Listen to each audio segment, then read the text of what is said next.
Hello everyone, I want to share what the downsides are of selling your house without an agent. Now years ago, during the pandemic, it was very easy to sell a home, and honestly a lot of these pitfalls didn't necessarily exist in the same way.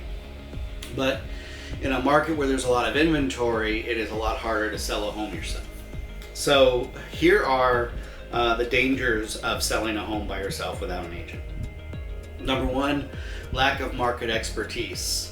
I study the market. A good agent studies the market and understands what's happening, and based on that can determine a lot of different things about getting your home sold.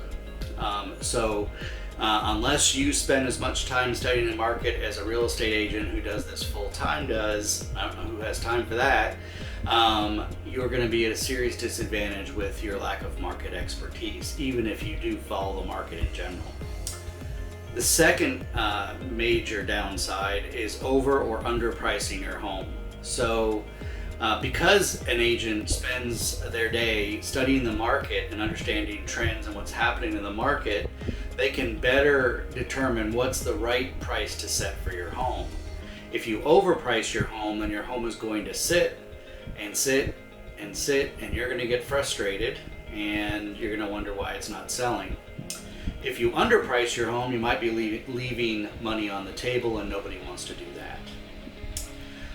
The third area that people make a mistake on is missing the mark on staging or repairs. Real estate agents, at least experienced ones that do a lot of transactions every year, know how a home needs to look in order to sell. They know how to stage it. They know what repairs need to be made versus which ones are not necessarily that important. Because the home is your home, oftentimes you can be a little biased about it, and so you might not see some of the things that a realtor or a neutral third party can see about your home. And that realtor is going to see the home the way a potential buyer is going to see your home as well. Another major shortfall is that probably most of you have limited marketing tools. Agents have professional websites, access to the MLS, and we have lots of social followers. In my case, I also have a YouTube channel.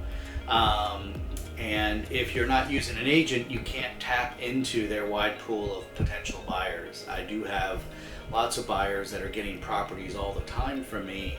And if I'm not working with you, then you're not having access to my buyers potentially. This next one is a really big issue, and that's mistakes on legally binding contracts.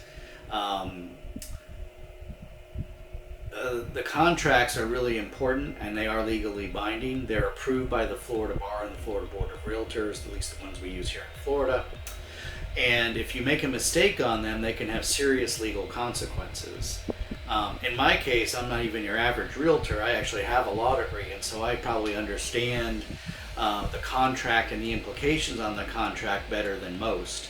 And so it's really helpful to have someone like myself by your side to help make sure that that contract is filled out correctly and you understand what the impacts are going to be. The next area of problem is juggling all the negotiations. We all think about the initial negotiation on price. Buyer comes to you with an offer, and you negotiate a price based on that. However, there's also another level of negotiation, and that's when repair requests come in. And then if the appraisal comes in low, that's a third round of negotiations. Agents have specific training on negotiation, and that can be a big advantage when it comes time to get agreeing on a contract and all the parameters of it. Finally, and I alluded to this before, but the home is your home. You have memories in that home. You've maybe raised a family in that home. It's hard to be objective about your home because it is something that's very personal to you. And that lack or that emotional involvement can cause you to not see things that you need to see. And a realtor who's bringing a third-party objective just can be more objective about your home and more realistic about what it's worth, what needs to be done to make it show ready, and ultimately help get you that home sold. As always, if I can help you or someone you know buy or sell a home in Central Florida, I would love the opportunity to meet with you and help. Also, if you are interested in receiving a seller's guide, I have one available. Comment below and I'll be happy to send one to you. Thank you very much. Have a great day, everybody.